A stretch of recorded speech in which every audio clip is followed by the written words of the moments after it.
सरकार हर साल 6,000 रुपए आपके बैंक खाते में देने वाली है। बिना किसी दलाली के, बिना किसी लाइन में लगे आपको मिलेंगे 6,000 रुपए। नमस्कार किसान भाइयों, मैं हूं मानसी और आप देखना शुरू कर चुके हैं बॉस वाला फार्मिंग हिंदी चैनल, जहां पर मैं आपके लिए ऐसी मजेदार और ढेर सारे जानकारी वाली वीडियोस लेकर आती रहती हूं। इसी तरीके से आज के इस वीडियो में हम बात करने वाले हैं एक सरकारी योजना के बारे में, जिसके तहत हर साल आपको 6,000 रुपए मिलेंगे किस्तों के तौर पर। योजना का नाम है प्रधानमंत्री किसान सम्मान निधि योजना 2025 के सारे डिटेल, सारी जानकारी आपको इसी वीडियो में मिलने वाली है। वीडियो को एंड तक जरूर देखना, चैनल को सब्सक्राइब करना बिल्कुल मत भूलना, अपने सभी चाहने वालों के साथ भी इसे शेयर कर देना, क्योंकि मैं नहीं चाहती हूँ कि कोई भी जानकारी, कोई भी जरूरी इन्फॉर्मेशन उनसे मिस हो जाए। और अगर आपको भी वीडियो पसंद आती है ना, तो लाइक जरूर कर देना। चलिए बात करते हैं इस योजना के बारे में। ये योजना 1 दिसंबर 2018 को शुरू की गई थी। ये केंद्र सरकार के द्वारा चलाई गई एक फ्लैगशिप योजना है, जिसके तहत 2 हेक्टेयर या फिर उससे कम की जमीन अगर किसी भी किसान के पास है, जो गरीब है और जो सीमांत है, उनको 6,000 रुपए हर साल मिलेंगे। ये पैसे आपको 3 किस्तों में दिए जाएंगे। पहली किस्त होगी अप्रैल के महीने से लेकर जुलाई के महीने की, दूसरी होगी अगस्त से लेकर नवंबर के महीने की, और तीसरी होगी दिसंबर से लेकर मार्च के महीने की। 2-2 हजार रुपए हर 4 महीने में 3 किस्तों में आपको दिए जाएंगे।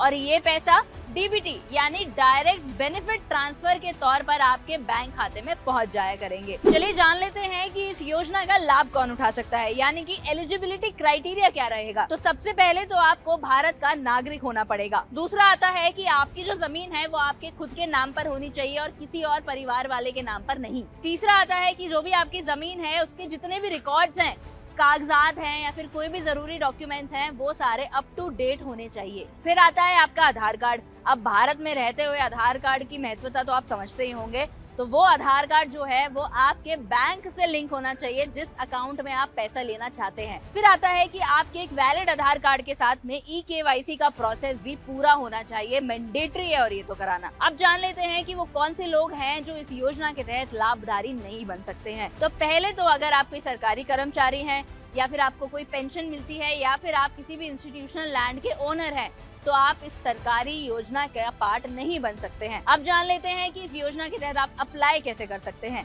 तो आपको स्क्रीन पर अभी एक लिंक दिखाई दे रहा होगा, इस वेबसाइट पर जाना है। आपको वेबसाइट पर जाते ही को न्यू फार्मर्स रजिस्ट्रेशन पर क्लिक करना है। इसके बाद ऑप्शन आपको दिखेगा कि आपका आधार नंबर आपको वहाँ डालना पड़ेगा। जैसे ही आप आधार नंबर डालेंगे, नीचे कोड आ जाएगा, कोड आपको करेक्ट फॉर्म में फिल कर देना है। फिर आपका रजिस्टर्ड मोबाइल नंबर जो होगा, यानी जो आपके आधार कार्ड से लिंक्ड होगा, उसी मोबाइल नंबर पर आपको एक ओटीपी आएगा, वो ओटीपी आपको वहाँ पर डाल देना है। फिर उस रजिस्ट्रेशन फॉर्म में जितने भी डिटेल्स हैं वो आपको फिल करने हैं, जैसे आपका नाम, आपके बैंक डिटेल्स क्या क्या हैं, आपकी लैंड की डिटेल्स क्या हैं। इसके बाद आपको जो रजिस्ट्रेशन फॉर्म है उसमें जितने भी डिटेल्स मांगे गए हैं वो सारे सही तरीके से फिल करने हैं। आपका नाम हो गया, आपके बैंक डिटेल्स हो गए, आपके लैंड के डिटेल्स हो गए, ये सारी चीजें आपको सही तरीके से उसमें फिल करनी है। ध्यान रहे कि कोई भी चीज गलत नहीं होनी चाहिए। इसके बाद आपको नीचे सबमिट का बटन दिखेगा, उस पर क्लिक कर फॉर्म को सबमिट कर देना है। जैसे ही आप सबमिट करेंगे, आपके पास एक रजिस्ट्रेशन नंबर आ जाएगा। इस नंबर को याद कर लीजिए या फिर संभाल कर रख लीजिए अपने पास, क्योंकि ये आगे काम आने वाला है। चलिए जान लेते हैं कि ई-केवाईसी कैसे करना है, क्योंकि ये एक मैंडेटरी प्रोसेस है। अगर आपने नहीं करवाया हुआ है तो आपको इस योजना के तहत कोई भी लाभ नहीं मिलेगा, पैसा नहीं मिलेगा। तो ऑनलाइन ई-केवाईसी का प्रोसेस कराने के लिए आपको स्क्रीन पर जो वेबसाइट नजर आ रही है, ये सेम वेबसाइट है जिस पर आपने रजिस्ट्रेशन करा था, उसी वेबसाइट पर आपको जाना है। वहीं पर फार्मर कॉर्नर के नीचे आपको ई-केवाईसी का ऑप्शन दिख जाएगा, उस पर क्लिक करना है। अपना आधार नंबर डालना है, रजिस्टर्ड मोबाइल पर एक ओटीपी आएगा, वो ओटीपी डालना है। यहाँ पर अगर आपका मोबाइल नंबर आपके आधार कार्ड से लिंक्ड नहीं है तो पहले वो लिंक करवाना है। उसके लिए आप CSC सेंटर पर जाकर रजिस्ट्रेशन करवा सकते हैं, अपना ई-केवाईसी जो है वो पूरा प्रोसेस करवा सकते हैं। चलिए अब जान लेते हैं कि लैंड वेरिफिकेशन डिटेल्स जो है और उनका रिकॉर्ड रखना ये क्यों जरूरी है। क्योंकि सरकार एक तो आपकी जमीन के तहत ही आपको पैसे दे रही है, तो उसी के लिए अगर सरकार आपकी जमीन की वेरिफिकेशन नहीं करेगी तो पैसा कैसे मिलेगा, सही जानकारी सरकार तक कैसे पहुंचेगी। तो सरकार भी ये योजना इसी के लिए लेकर आई है, ताकि आपका भी लाभ हो और सरकार को भी दिक्कत ना आए कोई चीज करने में। तो सरकार यहाँ पर पूरी लैंड की वेरिफिकेशन करती है, अपडेट्स चेक करती है, अगर कुछ भी गलती मिलेगी तो आपको पैसा नहीं मिलेगा। तो ध्यान रहे, हर जगह सही जानकारी आपको भरनी है। आप अपने राज्य के भूलेख पोर्टल पर जाकर भी ये काम करवा सकते हैं। साथ ही साथ पटवारी हो गया, लेखापाल हो गया या फिर तहसीलदार हो गया, उनके पास जाकर भी आप ये काम करवा सकते हैं। अब जान लेते हैं कि एनपीसीआई डीबीटी स्टेटस को चेक कैसे करना है। तो यहाँ पर ये बात ध्यान रखनी है आपको कि जिस भी बैंक खाते में आप पैसा चाहते हैं वही खाता आपके एनपीसीआई डीबीटी सिस्टम के साथ में लिंक होना चाहिए। अब इसे चेक करने के लिए आपको अपनी बैंक की ब्रांच में जाना है और एनपीसीआई मैपिंग फॉर्म को फिल कर देना है। बस ये ध्यान रखना कि आपका जो बैंक अकाउंट है वो आपके आधार कार्ड से लिंक्ड हो, क्योंकि अगर आपका डीबीटी स्टेटस अपडेट नहीं होगा, एक्टिव नहीं होगा, तो आपको पैसा नहीं मिलेगा। चलिए अब ये जान लेते हैं कि कोई दिक्कत परेशानी आ जाती है तो मदद कहाँ मांगे। तो अभी आपको स्क्रीन पर एक ईमेल और एक टोल फ्री नंबर नजर आ रहा होगा। इन पर कांटेक्ट कर आप किसी भी प्रकार की मदद इस योजना के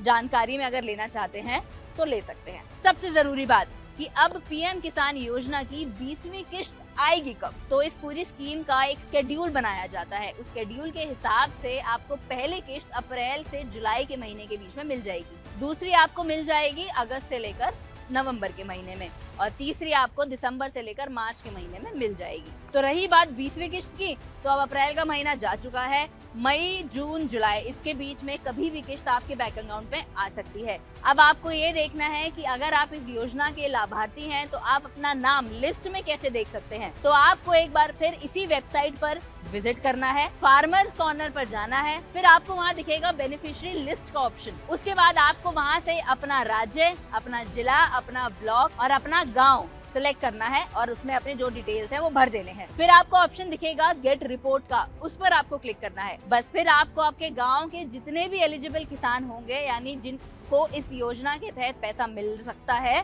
जो बेनिफिशियरी हैं, उनके नाम जो है वो आपको उस लिस्ट में नजर आ जाएंगे। इस स्कीम के फायदे क्या है, लेकिन ये तो दिमाग में आया होगा सवाल। तो हर साल आपको 6,000 रुपए तो देखो सरकार की तरफ से मिल रहे हैं। तो ये बात छोटी जमीन वाले किसानों के लिए एक राहत वाली है। पैसा डायरेक्टली आपके बैंक अकाउंट में पहुंच जाता है, बिल्कुल टाइम पर, और रेगुलर पेमेंट्स आप तक पहुंचती रहती हैं। अब जो पैसा आपको मिला है उस पैसे का इस्तेमाल आप कहीं भी कर सकते हैं। आप खाद खरीद सकते हैं, बीज खरीद सकते हैं, या फिर घर का राशन ही हो गया वो भी लेकर आ सकते हैं। और पूरा प्रोसेस एकदम ट्रांसपेरेंट है, आसान भी है समझना, बहुत मुश्किल बात नहीं है इसमें। अब बिना पेपर वर्क किए आपके बैंक के अकाउंट में अगर पैसा आ रहा है तो इसमें कुछ बुरा नहीं है। क्या आप जानते हैं पूरे देश में 9.5 करोड़ से भी ज्यादा किसान हैं जो इस योजना के तहत लाभ उठा रहे हैं। तो अगर आप भी इसी किसानों की लिस्ट में आना चाहते हैं तो जल्दी से इस योजना का लाभ उठा लीजिए, क्योंकि ऐसी योजनाएं सरकार बार बार नहीं लेकर आती है। ये आपको मौका मिला है अभी, तो जल्दी से फायदा उठा लीजिए। तो अगर ये वीडियो आपको पसंद आई है तो लाइक करना मत भूलना, सभी लोगों के साथ इसे जरूर शेयर कर देना, क्योंकि मैं चाहती हूँ कि आप भी ऐसी सरकारी योजनाओं का लाभ उठाते रहें। आपके कोई भी डाउट्स रहते हैं, सजेशन रहते हैं मेरे लिए, तो आप मुझे कमेंट सेक्शन में लिख सकते हैं। या फिर आप चाहते हैं कि ऐसी किसी और सरकारी योजना के बारे में मैं आपको बताऊं, तो वो भी आप मुझे कमेंट सेक्शन में लिख सकते हैं। बॉस वाला, बी द बॉस।